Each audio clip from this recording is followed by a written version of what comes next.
Transmitter device activated. Coordinates set for Earth 2. Hey everyone, welcome to the Earth 2 podcast, your weekly exploration of the DC Comics multiverse and the legacy of their Golden Age characters through the Silver and the Bronze Ages of comics. I'm Peter Watson. And I'm David Steele. Welcome back. Thank you for joining us. This week we're doing the lead story from issue 259 of Batman that was published on 27th of August 1974. That's obviously only a week or so after some of the other comics we've covered recently, and also only a week after issue 2 of OMAC, my new favourite comic of all time as of 2024. Peter, would you like to tell everyone about the cover to Batman issue 259, which will tell them probably very quickly while we're doing Batman issue 259? Well, maybe not very quickly. It's a DC 100 pages for only 60 cents at the top, so there's a lot of stuff in this issue. And I'll talk about all the irrelevant stuff before I talk about the relevant stuff. Oh, okay. Well, that's all right then. So we have the Batman logo at the top, issue number 259, December, approved by the Comics Code Authority. It's a beautiful Batman logo. Mm-hmm. I love the boldness of the 70s logo. You know, I think it's the one that was used in the 70s cartoon series as well, which enticed me. It's striking. I love it. Fantastic. So around the right-hand side, we have a couple of panels representing reprinted stories in this issue. Mystifying, two Batman, too many. And we do indeed see two Batmen, one of which is holding a miniature Batman in his hand, and we've got Robin in the background scratching his head. Intriguing. Spoiler alert for anyone who hasn't read the story. The big Batman is the elongated man and the small one is the Atom. There we are. I had a copy of that at one point, actually. Oh, okay. I had this daft idea that I was going to try and track down every single comic that had been reprinted in a 100-pager. Oh, crikey. Obviously, that was one of those periods when I had more money than sense and only bought about 4 comics, probably. But I did own a copy of that for a short while, which baffles me now when I think about it. Anyway. The next panel is Amazing, the Strange Costumes of Batman. And we see Batman standing in a glowing green costume, a bright white costume, and a golden costume. Yes. I wonder what's happening there. Me too. I'm going to read it just now whilst you continue your introduction. At the very bottom, we have a banner featuring the other stories and some other features in this issue. Who is this Batman? Read The Great Batman Swindle. And we see a business-suited Batman, but he's still got the cowl on. Of course he does. It's very strange, peculiar looking. See the new costumes for Robin, designed by you, the readers. Yeah, I'm looking at them right now. I'll hold them up for the benefit of our YouTube viewers. Might put those pages in the socials, actually. They're fun. Any future comic artists in those? Okay, I'll just read out all the names. Carol A. Strickland, Brian Madigan, Anthony Kowalik, Stephen Diaz, Carl Peppers, David Talario, and Jim... Is that Rickliff? They're all right, actually. I quite like Brian Madigan's. He looks a bit piratey. Mm-hmm. Carl Peppers is quite good as well, but no names that I recognise. Interesting. The next story is Meet Batman's Wildest Impersonator in Heroes by Proxy. And there's a very peculiar looking Batman. Looks quite angry and as if he's been run through the mill at the side there. And finally, Extra, the failure of Bruce Wayne. But we're going to talk about none of those stories. The main image in the cover, there's a heist going on. There are two bad guys firing their guns. They've got a hostage. Oh no. One of them seems to have a kind of golden tiara in his hand. So he does. Peeking round the corner is a boy in an old-fashioned school uniform. It looks like he's got the brown shorts on, the brown blazer, brown cap, brown socks. And he's peeking round the corner. But above all this, we have the hatted and scarfed figure of the Shadow. And the caption above says, Startling! You can see the Shadow, but can you find Bruce Batman Wayne in this picture? And, at first glance you think, no, I can't really see Bruce Wayne there. But the story will reveal all. It will. I like how you can see the shadow of the shadow. Yes. There's almost a sense that the guys carrying out the heist are shooting at him. Mm-hmm. Yes, the Shadow is back. Obviously, a few months ago, Steve and I did Batman issue 253, and we talked then about the Shadow and how this was him being sort of folded into the DC continuity in a very light fashion, round about the time that DC were publishing their own Shadow series. Mm-hmm. So we decided that we'd do this one as well, because why not? Indeed. And this is where you asked me, Peter, when did you first encounter the Shadow? Well, yes, and this is obviously also when Peter will ask me if I've read any Shadow stories since Steve and I recorded Batman 253. Have you read any Shadow stories? And I'll say, no, Peter, I'm sorry. And I pause and I look sad and regretful. But then I say, Gasp. I've been reading OMAC and Prez and Manhunter, and I had some Doctor Who books to read for the Power of Three and all that sort of stuff. But I will endeavour to read some issues of The Shadow before we do an issue of The Shadow on the podcast in a couple of months' time. But yes, Peter, when did you first encounter The Shadow? Well, I remember finding some Shadow comics at a stall in the Barras, Glasgow's kind of marketplace. Yes. Filled with dodgy dealers, but an absolute goldmine for old comics. And I came across some Shadow comics there.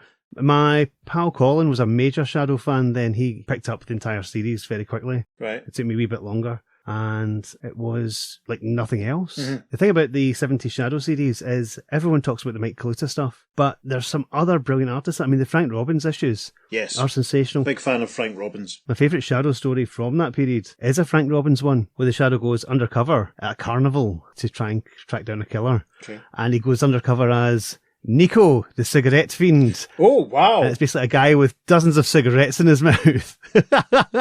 Don't smoke, kids. No. Don't smoke, kids. No. Unless you're trying to look cool.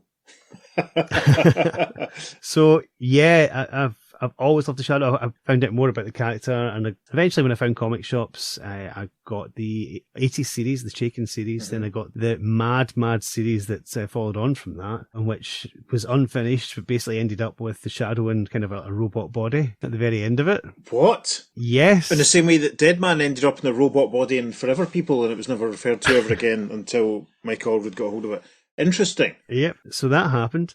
Then I discovered the Archie Comics Shadow, and I thought, what the heck is this? Where they basically just rebrand him completely as a cheesy 60s superhero. Yeah. And it's so weird.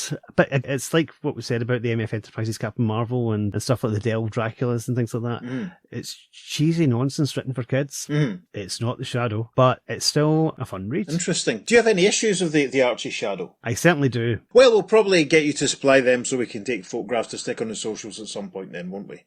I'll see what I can dig out. Awesome. Yes. Awesome. But yeah, so I've always really liked the character, and obviously more recently, Dynamite have had the license for the Shadow, and they've been doing some great stories with them. Matt Wagner's done some stories with them. There's been a couple of other more recent Batman Shadow crossovers. Yes. A really cool one drawn by Riley Rosmo, which features the Joker in it. That was outstanding. Absolutely loved that one. But yeah, they've been great reads. Was the Shadow I can't remember. I know Doc Savage was involved. Was the Shadow involved when DC did their first wave experiment about 10 or 12 years ago? No, they didn't have the license for the Shadow at that right, point. I see, okay. It's moved on. Other people have had the license at various times. Sure. Because Dark Horse had it for a while, but Dynamite have it. I've had it most recently. Right, okay, cool. But also, of course, the Shadow has been a radio serial drama. And I got some of the cassettes of that and listened to them, and they were very, very different from the actual Shadow series that I was reading, because they just had him as Lamont Cranston, who would then become the Shadow. But that's not really who the Shadow is. The Shadow is actually Kent Allard, who impersonates Lamont Cranston, because Lamont Cranston is an actual character, but he's off jet-setting around the world. But in the meantime, Kent is appearing as Lamont Cranston and the Shadow. It's very interesting. And of course, the Shadow movie with Alec Baldwin, I really hugely enjoyed that. I haven't seen it, which is terrible of me. I know. Gosh, I think when Steve and I did a brief sort of recap of the Shadow's sort of history, but that came from the point of view of someone who'd never really read it and didn't know much about it. But it's good to kind of get good to get that input from your own self. I would like to read the Archie ones at some point just to kind of see what they're like and get the vibe off them. The first issue kind of does try harder to be more like the Shadow, but it changes very quickly to him being a costume superhero, which is bizarre. Right. But yeah, it's hilarious. Interesting. I'll see what I can dig out. Yeah, that'd be cool. Right, we should probably crack on then.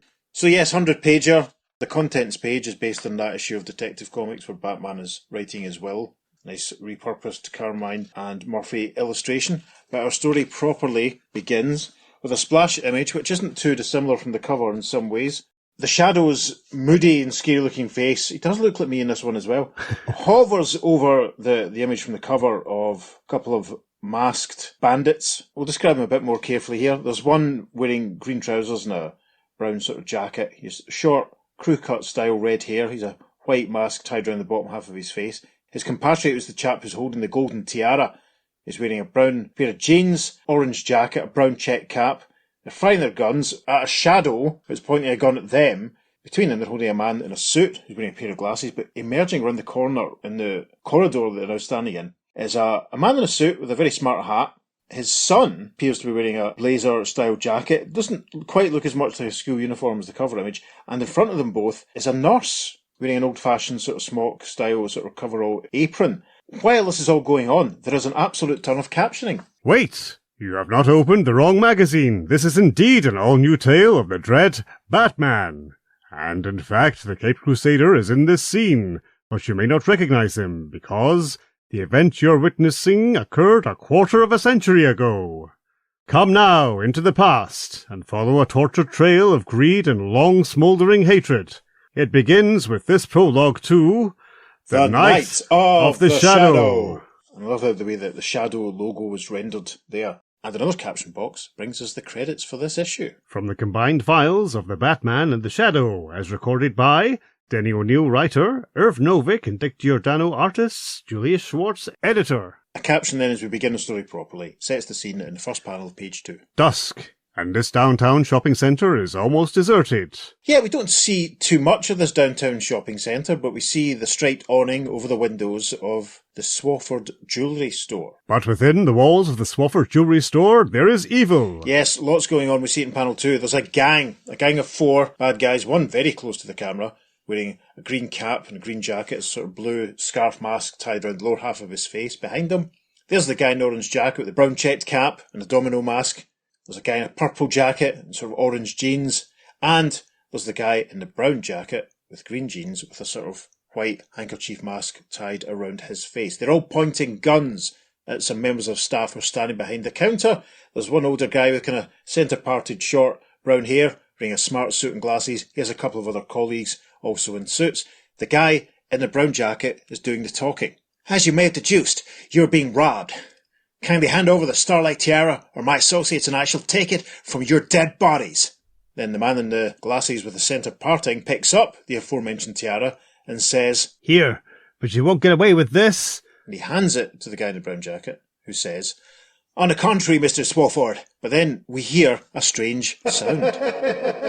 Weird laughter echoes, and this prompts the boy in the orange jacket to say, Hey, listen, you hear that? A laugh. The guy in the green jacket says, Sends shivers up my spine. And then, appearing, looks like in a doorway, we see the familiar, caped, cloaked, scarfed, big hat-wearing form of the Shadow. The guy in green says, Where'd he come from? Who is he? Men know me as the Shadow. Bad guy in green says, Yeah, well you don't scare me none. And then the guy in the purple jacket says, Me neither. And they both start firing on the Shadow. Blam blam, kapow kapow. Shadow replies, Fools! You insist on hastening your doom.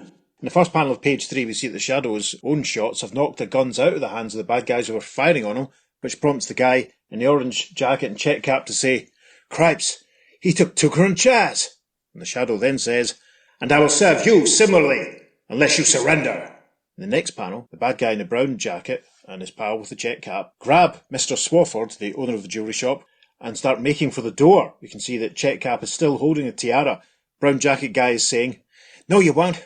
You don't dare chance hitting my shield. Swafford. Hastily, the masked gunman exit through a rear door into an office building lobby. And we're basically the image from the splash panel now. As the check cap and brown jacket emerge backwards through the door, we see behind them a man in a suit looking very smart, with a very matronly looking nurse in front of him and a little boy at his side. And the caption tells us, At the same instant that Dr. Thomas Wayne, his son Bruce, and Nurse Mildred Miller are stepping from an elevator. And a capricious fate intervenes.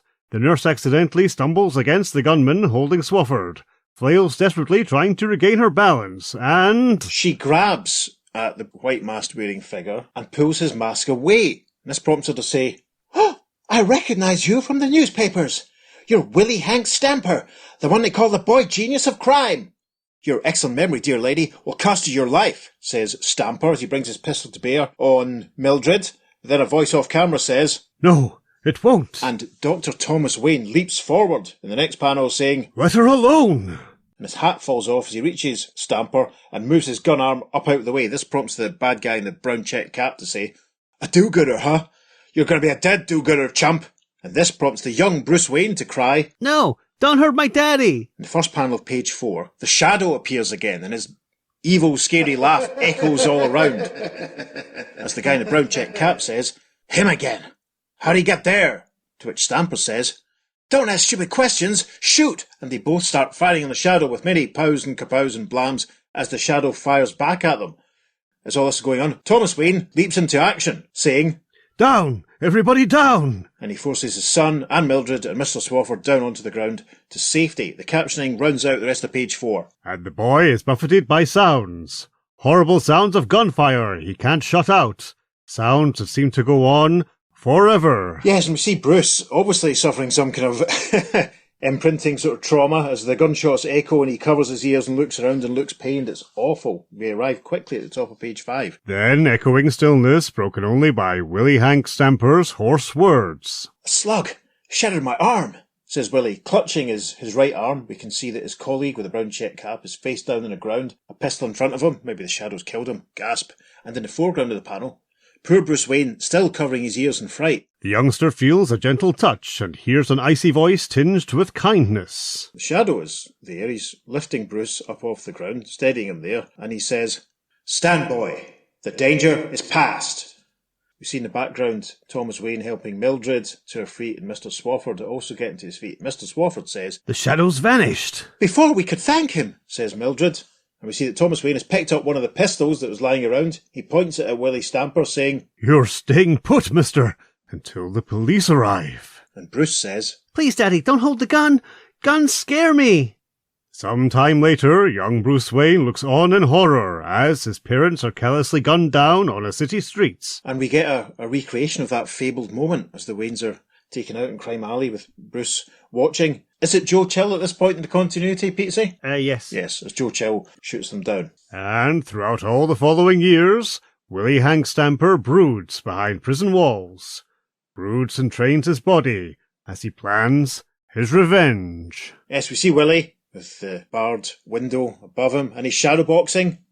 We also see the shadow of his cage hanging over him too, all very symbolic, tremendous. But then we move to page 6, and indeed the present day, as a caption over a very dynamic shot of Batman, reads, Young Bruce Wayne, the lad who cowered that evening long ago, trembling in fear, now fears nothing, for he has become the Batman, the most dedicated foe of crime the world has ever known, or perhaps the second most dedicated. At this moment, his lithe, awesome form cleaves the night sky in answer to a summons flashed on the clouds, bound for police headquarters, unaware that he is soon to battle an enemy he is not even aware of, an enemy dedicated to the Batman's death. Yes, great image with the bat signal in the sky behind him. It couldn't be more 70s Batman if it tried. Yes. To my eyes, this is proper Batman. Some beautiful work from Irv Novick and Dick Giordano. Mm-hmm. The second panel, we see Batman swinging in the open window of Commissioner Gordon's office. We can see a full moon behind him, so take a drink. And we see that Commissioner Gordon's holding up a pistol, which appears to be examining. And as he swings in, Batman is saying, Why the artillery, Commissioner Gordon? Afraid of muggers? Gordon replies, The Police Association gave me the revolver, Batman, in honour of my 30th anniversary as a lawman. Been so long since I fired one, I probably couldn't hit a stampede of hippos. You know, I've often wondered why you don't carry a firearm. I just don't like them, Commissioner. But you didn't signal me to discuss my preferences in hardware. No, we got an anonymous phone tip you might be interested in. Our informant says someone's going to steal the Starlight Tiara. It'll be on display tomorrow at the Gotham Gallery. A bauble made of platinum. And studied with diamonds. I'm familiar with it. In fact, I might have an idea who might want to swipe it. I'll get back to you, Commissioner. And with that, the caped Crusader takes his leave, on a line, swinging away from the window. Take a drink, there's a full moon behind him. The caption for panel 3. And in a nearby alley... Yes, this is great. My friend Joanna sent me a very short video this morning of her 4-year-old son Thomas watching one of the Doctor Who episodes that was just on at the weekend there, Space Babies, and it was a particularly scary moment, and Thomas was saying he was a bit scared he was going to go and put on his Iron Man suit. And this image we have here of Bruce Wayne putting his civilian clothes on over his Batman suit reminds me of the time I attempted to wear my Batman costume to school when I was in primary 1, because you just never know. And my mum kind of had to talk me out of it. Anyway, we see Bruce put on his civvy clothes over his Batman uniform, thinking, While I'm in the neighbourhood, Bruce Wayne might as well look in and nurse Mildred Miller. In panel 4, we see Bruce approaching a large building, which is a sign out the front that says, Home for the Aged. Bruce is thinking, Poor old Mildred. She never quite recovered from the shock of that gunfight 25 years ago. She aged overnight and has lived in this home ever since. Odd Gordon should mention the Starlight Tiara the very night I'll be seeing Mildred. Bruce is standing looking up at the building, and we hear a voice coming from the roof. A female voice which yells, "Help!" Bruce thinks, That's her voice.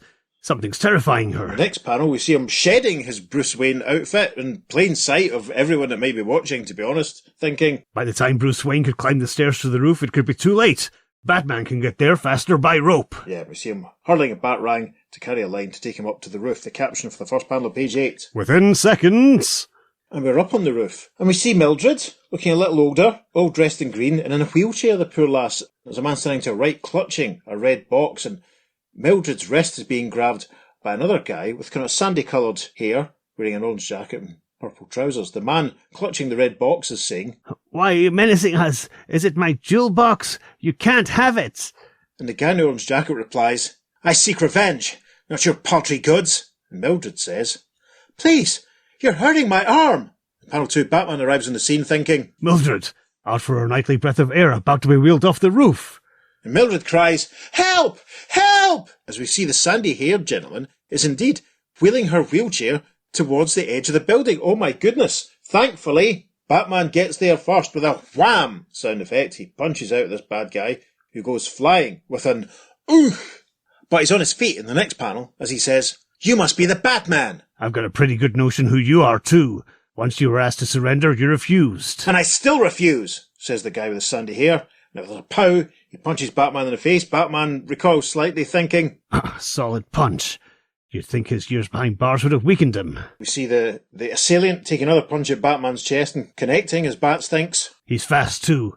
Can't afford to take another of his explosive blows. Batman manages to grab his assailant by the wrist, saying, They didn't teach judo in jail, did they? Ah! Exclaims the bad guy. And Bats continues, Maybe you can start a course in it. When you return. Which you will. In the next panel, we see the assailant legging it towards a ladder that's attached to the side of the building. Batman gives chase, saying, You can't possibly reach the bottom of the fire escape you're running for before I... But he's interrupted as we see the man who was standing next to Mildred on the roof. When we now see that he wears glasses and has a centre parting, the guy who was clutching the red box, he suddenly exclaims, My heart! to which Mildred says, Batman! Mr. Swafford's ill! Help him! Hurry! And we see Batman torn between catching the assailant and having to help Mr. Swafford, and we can see his long-distance decision-making with a full moon behind him, but then he gets a close-up in the next panel, near the bottom of page 9, as he thinks, Swafford, the jeweller! I didn't know he was living here. He runs forward, picks Swafford up in the next panel, thinking, Poor old man. The excitement was too much for him. Can't let him die, even if it means letting my foe escape. And we see Batman's Batarang line still hanging over the side of the building, and the final panel of page 9, with a full moon looming in the background, Bats swings back down towards the ground, bearing Swafford in his arm, thinking, What went up fast will go down even faster. Desperately, the Batman races to save a life. And fails. Yes, in the first panel of page 10, we're obviously in a hospital room. We can see Mildred looking very sad. A young black doctor is pulling a sheet over Mr. Swafford's face. In the process of doing so, he says, Don't blame yourself, Batman. You did everything you could. That's not a whole lot of consolation, Doctor. Panel 2, we see that Mildred has opened the red box that Swafford was so keen to keep a hold of. We can see that it has various items of jewellery inside.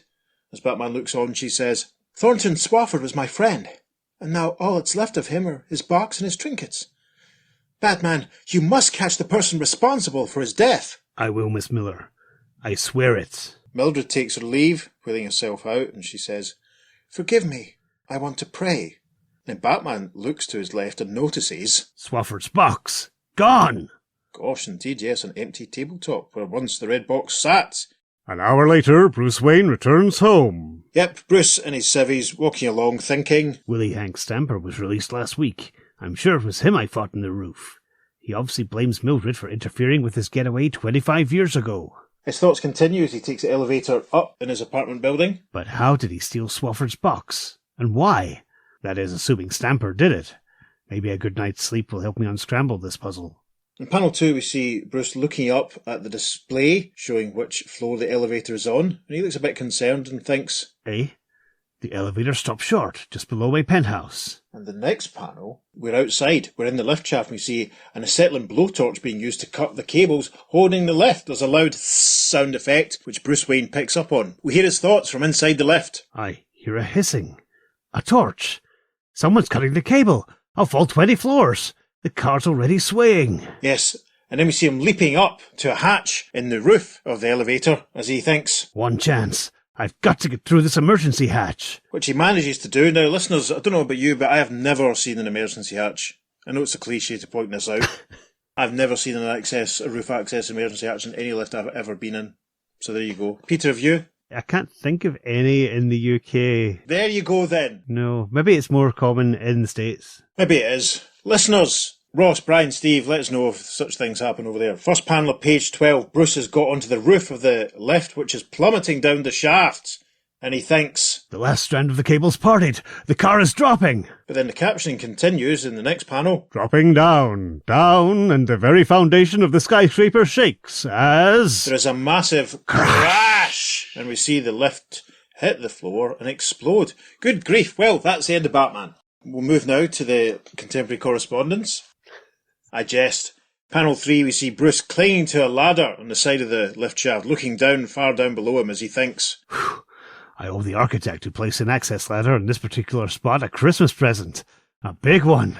Obviously, Willie Hank included Bruce Wayne in his campaign of revenge. Obviously, Campaign of Revenge supported menswear at the Liverpool Lomax in 1996. The caption of the next panel reads... Late the following evening, Bruce Wayne joins the City Society lights at the Gotham Gallery. Yes, we see Bruce looking hecka smart in a bow tie and tuxedo, looking very George Lazenby. We can see him following a crowd, which is also very well turned out. We can see a couple of fur coats and jackets. They're very smart looking gentlemen and ladies. There's a sign that reads Rare Gem Exhibit, and of course Rare Gem Exhibit were the opening band the night. Campaign of Revenge supported menswear at the Liverpool Lomax. As Bruce makes his way into this little do, he's thinking, according to Commissioner Gordon's tip, a thief should strike here this evening. And I have a hunch that rip-off artist will be my would-be killer, Willie Hank. Yes, we see Bruce is now at the front of the crowd. You see all sorts of people standing around, but there's two men, one with a very neat moustache and one with a pair of glasses, and they're standing next to a little raised display plinth, which has a very shiny headband on it. The man with the moustache is saying, and ladies and gentlemen, I present the incomparable Starlight Tiara. Man with the glasses has noticed something. He says, eh? Oh, what's this? A note. We can see indeed there's a small card pinned to the side of the plinth. Man with the glasses has picked his note up and he's reading it, saying, it says the tiara is a fake. Moustache Man says, what? A fake? Preposterous! But let me examine it closely. He picks it up in panel 2, saying, the tiara is indeed phony. An ingenious counterfeit of cheap metal and glass. But that's impossible, says his bespectacled colleague. We've had guards. Every moment we get a sharp close-up of Bruce Wayne as he thinks. They used to call Willie Hank a genius, and I guess he's proved he still is. Wonder why you left that note, assuming he left it. Suddenly, Bruce's thoughts are interrupted by the sound of the loudspeaker crackling, and... Yes, we see a speaker on the wall, and suddenly echoing from it is weird, horrible, scary, discordant laughter. Bruce thinks, I'd recognise that laugh anywhere. Him! Then a voice comes from the speaker on the wall saying, it will end where it began. And Bruce thoughtfully considers, his voice, like a cold wind. Is his cryptic message intended for me? And in the first panel of page 14, Bruce has got his overcoat on and he's taking his leave from the Gotham Gallery, which was the host of the Rare Gem exhibit. And we can see some water on the grounds. It's also been raining that night, and Bruce is still deep in thought. Yes, me and Willie Hank Stamper. The incident will be in all the newscasts. Willie Hank will hear, and he won't be able to resist the implied challenge. After all these years, we'll meet again, the three of us. Funny, I can almost feel his presence already. And as Bruce looks very thoughtful, we see a shadow looming behind him, a shadow of a figure with a wide-brimmed hat and obviously a large cape. Interesting. Darkness and a return to the past. The years have not dealt kindly with this once elegant neighbourhood.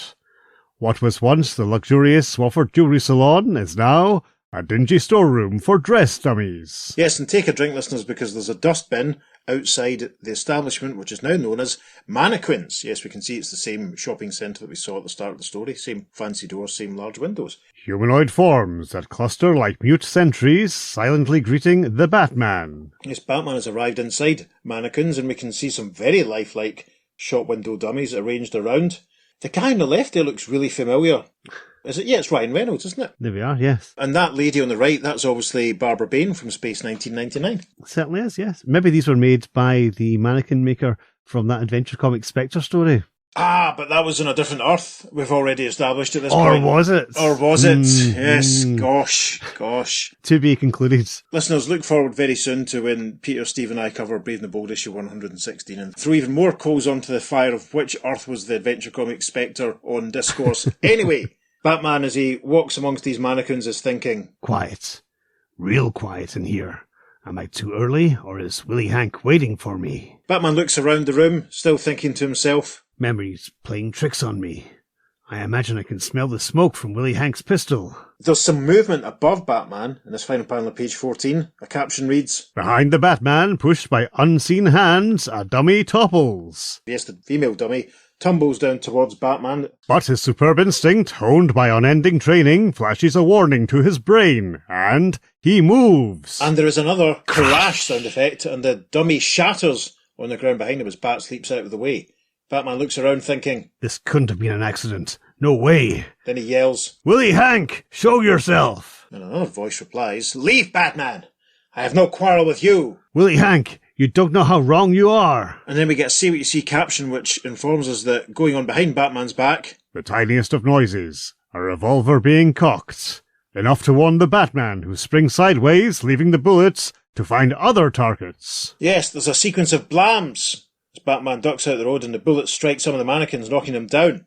The final panel of page 15, we see Willie Hank Stamper grabbing another mannequin to use as a shield as he points his gun at Batman and yells, You can't shoot me! I have a shield! You're hallucinating, Willie Hank. I don't use weapons. I'm not armed. And then he reacts in astonishment as suddenly there's a gun in his hand, and he thinks, I am. Where in blazes did this automatic come from? A gift?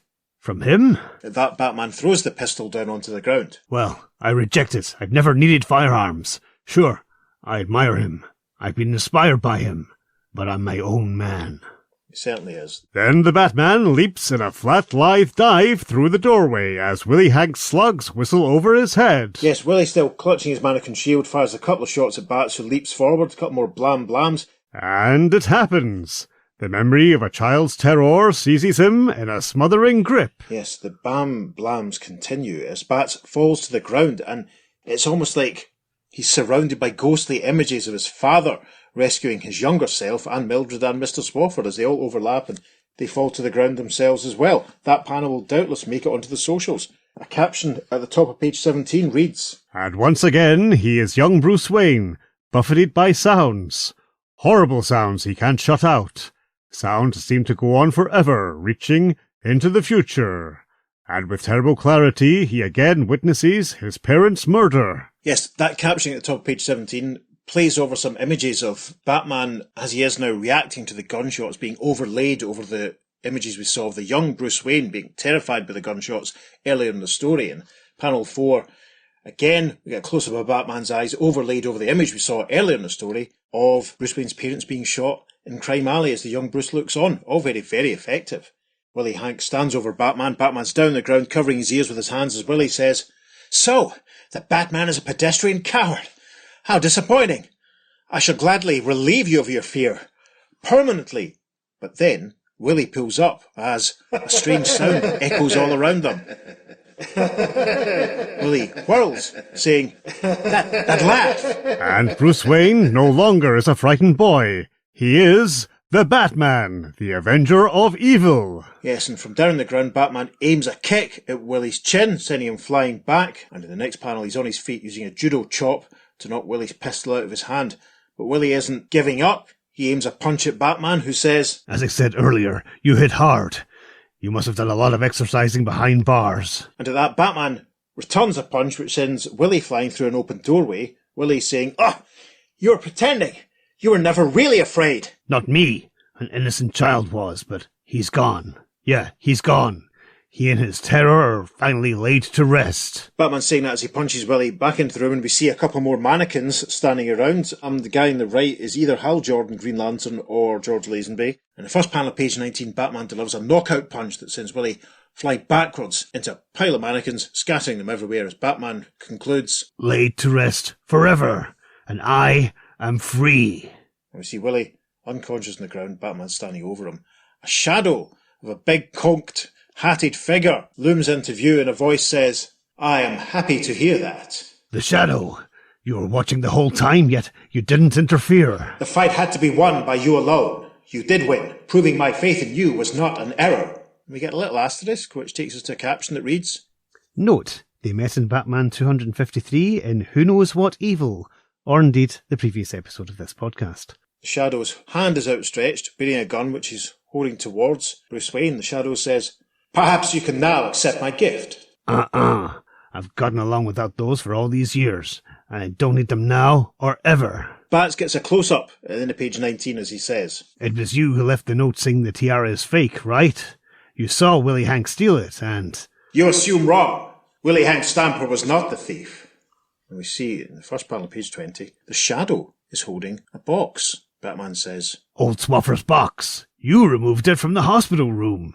"Within the box is a secret compartment, and within the compartment, the bauble. Thornton Swafford prepared the fake duplicate decades ago.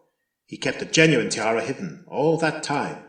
And we see in panel 2, as the Shadow opens the secret compartment, that the real tiara is indeed concealed in the base of the box. You're plain incredible. How the deuce could you have known? "I have my methods, as you have yours." One last question. You know my real identity? "Of course. How I came by the information is not important. Rest assured your secret is safe with me. Now I bid you farewell." Wait! And the Shadow seems to vanish. No use. He melted into nothingness. He's never been the type to hang around getting thanked. In the final panel of the story, Batman emerges outside the branch of mannequins, saying, I wish I could thank him. I owe him much. He's freed me from a dread I didn't realize I had. Despite his coldness, he's a good man, a wise man, maybe the best of men. And another caption reads, The Batman does not fail, and neither does the Shadow. And another caption follows that. We dedicate this story to the memory of our friend Bill Finger. And we have reached The end. And of course, Bill Finger, one of the creators of Batman, he actually passed away on January the 18th, 1974. So that's actually very nice that they've dedicated this story to him. Yeah, it's an interesting one. I'm not really wholly convinced as to what actually happened that made Bruce be able to shake off his childhood trauma. I think facing the person who actually attacked him. And beating him. Yeah, The catharsis then of Yes. walloping Yes. the guy that, right, okay, that's right, okay. That could have been a bit clearer, actually, but that's fine. I'll let them off. I do like the Shadow's manipulation behind the scenes. It's very Shadow-like, because quite a lot of the Shadow stories, including the pulps, which I've read quite a few of, they have the Shadow operating in the background, and you don't really see him for most of the story, if pretty much at all. Oh, really? Sometimes it's just his agents kind of working Gosh. with just messages from him. Okay. So I do like the fact that he's basically in the flashback. Then we see kind of bits of, is it him? You don't know that. And then he just turns up at the end for the denouement. Yeah. So, yeah, I like that a lot. Yeah, there's a couple of points when you see his silhouette sort of lingering around, hanging around as if he's watching Bruce and seeing how he's getting on. Yeah. One thing I must say is that we've done quite a few Batman stories via the Brave and Bold issues that we've covered. And I've always moaned at how they didn't ever really feel like Batman stories. But this one felt a bit more like a Batman story. Yeah. Because we weren't off in the middle of the desert somewhere with Wildcat or Sergeant Rock, and it was all set in Gotham, and there's a bit with Commissioner Gordon, and it was all felt a bit more urban than some of those other stories that we've covered. So I'm glad that we got to what felt like a bit more of a traditional Batman story. Mm-hmm. I did like the flashback to the origin, and I'm very, very, very, very, very pleased there was not a sign of a single pearl in it. Yes, that's a great point. That's fantastic. Oh. How refreshing. It's quite a straightforward story, and your sort of clarification there of what happened at the end actually really just sums it up, isn't it? It's Bruce Wayne stroke Batman's dealing with the catharsis of this thingy and with a helping hand from the Shadow. That's pretty much all there is to it for me, really. I liked it. artwork was gorgeous. It looks very much like a traditional Batman. I think Yeah. Irv Novic's layouts are maybe a little bit too ordinary for me sometimes. Yeah, I can see what you mean, yeah. But Dick Giordano really embellishes them, really kind of adds a bit Uh-huh. more depth and texture. Like, I mean, that first panel, that page where Bats is swinging down towards Commissioner Gordon, that's my highlight, to be honest. Yeah. But there is some other good bits and bobs, the fight scene, the lift Yeah. sequence and all that. I mean, I'm obviously maybe being a bit too harsh on Irv. Yeah, this is obviously illustrated as a Batman story. If you'd had a shadow artist on it, if it had been, Frank Robbins or Kaluta on it, it would have looked totally different. And I think the atmosphere would have been totally different. But this was very much Batman, and just so happens the shadow was part of the story. Yeah. But it was generally a Batman story. It does work quite well. I mean, there's some good, I think there's some good stuff, like the close-up of the Shadow's eyes in the final page, the imagination shown in Bats is overlaid over the flashbacks. They kind of make up for all the slightly more pedestrian scenes where, the fight. I mean, the fight on page 8 and 9 isn't that dynamic. The figures are quite stationary. There's not a lot of fluid movement going on. The artwork's a little uneven for me. I feel I have to kind of be mildly critical of it. But again, some of it looks good, and it's interesting that so soon after that Adventure Comics Spectre story that we did, that we've got another story with shop window dummies sort of I know. featuring All the hotness. We speculated previously if Fleischer had watched Spearhead from Space, so had Denny O'Neil seen Spearhead from Space as well? Maybe. Had he heard about that episode of Kolchak the Night Stalker that was going to be on by this point? It's all very interesting. I find it bizarre there's an actual store for selling mannequins. Because you think it's something you get from a warehouse. It's not like, you walk in and you browse around and say, I'll take that one. That's an excellent point. Well, it's Gotham City, innit, Peter? Who knows? Yeah, I suppose. Who knows? Who knows what evil lurks in the hearts of retailers? I'm amazed they don't have a giant mannequin standing outside it. Yes. But again, I mean, I say I was critical of the art, but the shot where you see mannequins versus the shot of Swofford's jewellery, they're framed almost identically. Yes. Whereas the first time, the street's pristine and clear. The second time, there's a rubbish bin right outside. It's run down, yeah. Trash lying about on the pavement. And as I said, when he does the flashback, that all works very well. I wonder how much of that was scripted, though, versus the art. True.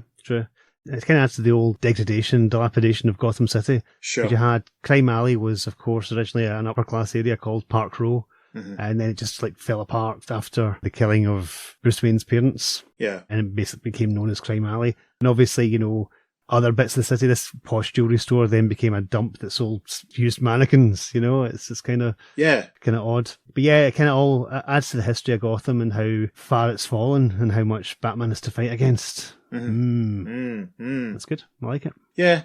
Interesting sort of to get a little insight into Bruce's youth as well. Interesting. Is that the first time Thomas Wayne has been on the podcast? Was there a Parallel Universe one? Oh no, we've got the Ghost of Thomas Wayne before. Did we? And that, yeah, Batman Flash. Oh yeah, that Brave and Bold. Of course. And it certainly his ashes have appeared in the podcast before. Yes, that's right. Yeah, I felt quite sorry for Mr. Swofford, sort of clinging to his jewellery and then dying on the rooftop and all that. That was unfortunate. Nice bit of, we should say, without wanting to sound patronising, nice bit of representation as well, having the medical staff member be a minority. The African American doctor, yeah. Huh? Yeah, that was cool. It was good to see that sort of stuff. Yeah, I don't really have too much else to say. I mean, how do you think this compares to other... Do you feel the Shadow is authentic in this one when he appears? What do you think of him as Bruce Wayne's mentor figure? Obviously, the Shadow was part of the inspiration for Batman. So I do like the fact they've kind of added him in almost to his origin. They've added an extra layer of Bruce Wayne's psyche as a child. He had this gunshot trauma as well as the murder of his parents. And especially in a story that dedicated to Bill Finger, who was so instrumental in development of Batman. So, yeah. It's interesting that I think because Batman 253 kind of spells it out as well that Batman's thrilled to beat the Shadow because he's been a big influence on him, and that's all very meta. But no, you're right. It kind of hammers forth the idea that because the Shadow was there in one of Bruce's dark moments, that's another reason why Bruce is going to revere him and look up to him. So, yeah. Yeah, it's not bad. It's not bad. And of course, young Bruce sees this vigilante, stop the bad guys. But then, of course, he's got the gun trauma from it. So, and he sees his dad being heroic as well. So all this kind of layers into the psyche, making him what he's going to be in the future. I think that's a really interesting thing. It's a very subtle thing that Denny O'Neil's kind of weaving, but you can totally see what he's getting at. Yeah. It works very, very well. And in fact, it's Denny O'Neil writing it. It's great because he was writing The Shadow as well as Batman. He was an amazing talent. So, yeah, great stuff. Yeah, I think definitely Denny's the strength in this one. As I say, I think that's the foundation that it's all built on, and it works very, very well. I can imagine it being full script and or sort of doing what he was told, but doing a very good job of doing what he's told. Yes. And Dick helping out as well. Shall we move on to the contemporary correspondence? Let's do so. Wonderful. Right. Contemporary correspondence from Batman issue 261. And the first letter goes like this. Dear Julie, I thought it'd be a long time making so bold a statement as the following, but I now find that I must. Denny O'Neil is the best writer in the comic book field today. Mm-hmm. I recently had the pleasure of going through many of my comics from recent years, and I noticed that a consistent pattern of excellence has emerged from anything with O'Neil's name on it. And I noticed that this correspondent spells comics with an ICS as opposed to an IX, so that's good. Yay! There were a few bombs, and I can point to a story or two from most any writer that would top O'Neil's average tale, but when Denny's good, he can't be beat. He has an understanding of comics as a medium that is matched by no one. Many of Marvel's writers forget that comics are primarily a visual medium and become so entranced with vivid verbal descriptions they leave nothing for the artist to show with his pencil. Oh, look who that's a dig at. I'm one of the minority of fans who feels the story is more important than the art and usually follows a series because of the author rather than the artist. But I recognise that the artist is very important and think it a shame many of the newer writers don't seem to agree. That's a criticism I can't place on Denny O'Neil. An outstanding example of the use of art and story is Night of the Shadow in Batman 259. On page 14, Bruce Wayne thinks, "Funny, I can almost feel his presence already," while in the background a dark, mysterious shadow appears against a building's side. I shudder to think how a Marvelite would have handled this panel, taking pains to point out the shadow in a yellow caption, and the tragedy is that anyone old enough to read it doesn't need to. Gosh. Night of the Shadow is quite possibly the best comic story to appear this year. Not only did we get a quick retelling of Batman's origin, but we have an adventure with the two most fearsome crime fighters the world has ever known. O'Neil's use of understatement is excellent. After 4 pages of gunfire in which a young Bruce Wayne sees his father shot at and then both his parents killed, Batman explains his refusal to use sidearms with a simple, "I just don't like 'em, Commissioner." Fantastic. One slight bit of nitpicking though, didn't Batman carry a gun in some of his earlier stories? And again, "Leave, Batman, I have no quarrel with you." Then, "Willie Hank, you don't know how wrong you are." Where else can you find such a use of human emotion and irony? Nowhere, I submit, but in another O'Neil scripted Batman tale. Denny O'Neil has finally captured all that is the Batman. His earlier scripts in the series have been good and have helped make the Batman the most human of comic book heroes. But only in this story have we seen that the Batman is truly human, complete with his own set of fears and hopes. I'm hoping to see more of this avenging Knight figure. And that excellent missive is from David B. Kirby of Richmond, VA. Where's VA? Virginia. Virginia. Editorial response is, David, your comments echo our own editorial opinion on what makes a good comic, and we hope all the would-be writers and artists out there will pay heed. As to the Batman using a gun, our walking encyclopedia of comic lore, E. Nelson Bidwell, points out that it was the Caped Crusader of Earth 2 who used one, and only on special occasions, such as the time he needed silver bullets to kill vampires. So says Bob Rozakis. The next letter says, Dear Editor, it looks as though we are entering the second reign of Denny O'Neil as DC's greatest scripter. He's always been the best in my opinion, but when he became an editor, his writing talent was not so much in evidence. Now that he's settled in as regular scripter for Batman, I can see great things ahead. An overview of his work since 256 is impressive, especially his latest, Night of the Shadow. Please make the Batman Shadow team up an annual event. They're great together. The Shadow's coolly remote confidence and Batman's starstruck admiration. The Caped crime fighter works well with just about any hero you throw at him, from Superman to Sergeant Rock, but I've never seen him quite this good. I also liked the explanation of why Batman shuns firearms. It was simple and believable, and I applaud Denny for building a tremendous tale around it. Irv Novick and Dick Giordano are better than ever. I especially like the shot of Batman on page 6. It seems to epitomise the new Batman philosophy. True, he is still the dark, terrifying creature of the night, but you will notice that he's smiling. And that's from Bob Brody, Oak Brook, Illinois. Awesome. Editorial response to Bob's letter reads, You're not alone in your opinion of Denny O'Neil and Night of the Shadow, Bob. As we write this, the issue has been on sale for a month and we have yet to receive a negative response on it. More praise follows.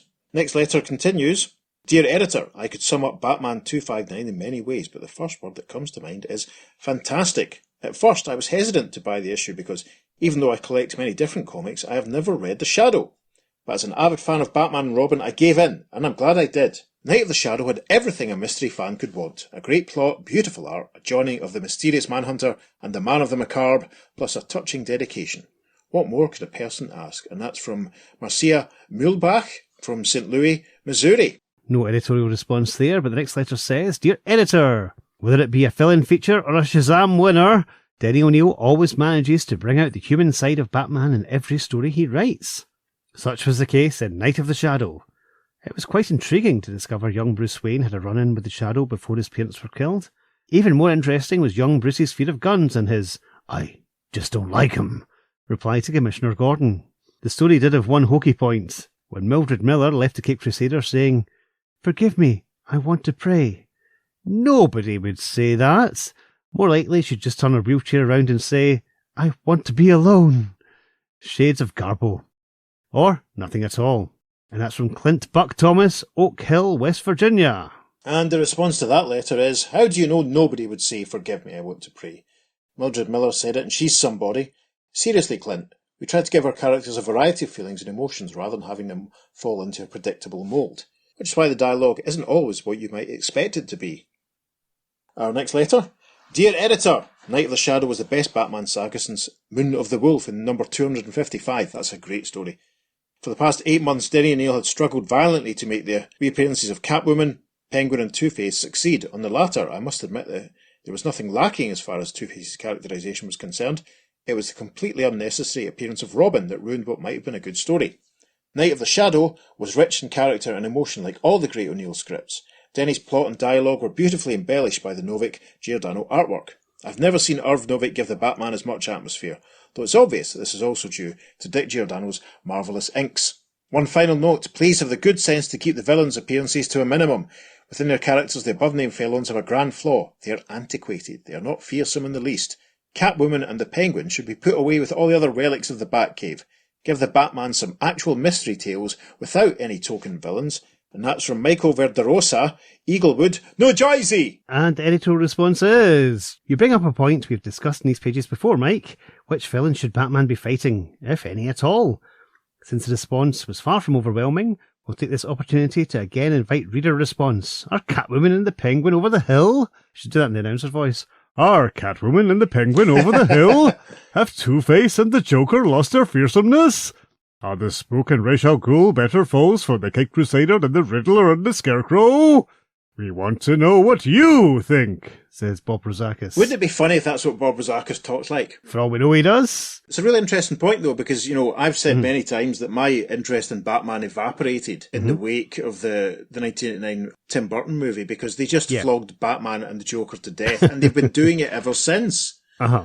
How many Joker-centric events has there been over the years, be it, Last Laugh or Joker War or whatever? Yes. And even some of the other new big bads they've come up with, like Bane, for example, they just dissolve into caricature very, very quickly. Yeah. It's a difficult one. Now, you said there was a big letter in issue 262 as well. Yes, there is indeed, and it goes like this. Dear Editor, The Night of the Shadow in Batman 259 is a vast improvement over last year's Batman Shadow meeting. Back then, the Shadow complimented the Batman on being such a talented crime fighter, and I kept wondering why, since the Batman had spent the entire issue getting himself into jams from which the Shadow had to free him. This time, the Batman was almost entirely on his own, winning the battles all by himself, as the Shadow indeed notes he must, at story's end. The night was not just a typical bats and robbers tale like most of the stories in this magazine. Whether intentional or not, it became a statement on fate, evil, youth, and the process of maturing. The vehicle for these themes was that tried and true plot device of mystery and gothic horror tales, The Return. The present seems bright and fairly comprehensible. The past, especially the events of childhood when one sees good and evil in sharp contrast to each other, seems fuzzy, dark, half-forgotten, and perhaps a bit frightening. The idea of a murky, terrifying past returning, repeating itself and trying to take control of the present is particularly disturbing. Night makes effective use of this idea, right from its opening presentation of a horrific incident from Bruce Wayne's childhood, an incident particularly replete with the allegorical overtones that would impress upon a child's subconscious. The gunmen became wild anarchical forces, turning their surroundings into chaos, usurping property, destroying the silence around them with their shots, threatening to kill bystanders and, in the process, tear apart a father and son. Most important, their actions severely wound a child's psyche. The Shadow aptly fills the role of a mysterious, vengeful fate, violently correcting the imbalance wreaked in the moral order. As time passes, the Shadow and Stamper, the chief criminal, pass from view, but the forces of good and evil remain, taking new forms. Wayne himself embodies the good, while his parents' murder becomes the evil. Yet the great figures of the old days have not vanished. They eerily live on, hidden from view, but somehow retaining their youthful energy, as if their work is not yet done. Stamper literally builds up his energies during the intervening years for a new assault on society. The Shadow's task is to help the new representative of the forces of moral stability, the Batman, meet Stamper's challenge. Though Batman can defeat the evils he perceives as an adult, he cannot yet cope with the buried fears left over from his childhood. As if directed by fate, the past swiftly swirls around the Batman, apparently from nowhere. It begins with Gordon's chance question about guns, and Batman's hesitant response hints that his dislike of firearms is not simply a matter of moral scruples, but a matter of irrational fear as well. It is good to see some psychological depth for once given to a superhero's typical but risky refusal to carry guns. Quickly thereafter, the past reappears, bit by bit. First there is the theft of the tiara, then the return of Swofford and the nurse, now aged and ghostly, and finally the return of Stamper, strangely youthful and strong as ever. Rather, he is stronger, for this time he succeeds in causing death where before he failed. And the death of Swofford recalls that of Thomas and Martha Wayne, as depicted earlier in the story. The Batman is in the same position he was as a child, standing helplessly by as someone dies. The elevator trap again almost reduces Batman to childish helplessness, confronted as he is with the juvenile fears of falling and being trapped in an enclosed space. The scene of the final battle, the abandoned jewellery store, caps the imagery. The bright, shiny place of childhood experience has become a dark, dingy, forgotten home of fear, like a twisted section of the subconscious. Where once there were living people, there are now only unmoving mannequins, as inactive as their now aged and dead counterparts would be. The dummies are non-entities, just as the bystanders years before were, in terms of the greater drama of the confrontation of good and evil, Shadow and Stamper. The Shadow now returns, appearing at first like a godlike voice out of nowhere, hinting at retribution and the knowledge of the workings of fate. At first, the Batman's attack of uncontrollable fear during the final fight seems inexplicable to such a strong-minded man, but under close examination one can see how each event in the story brought that fear closer to the surface until it finally erupted. But at that point, the story launches into its second theme, that of the process of achieving maturity.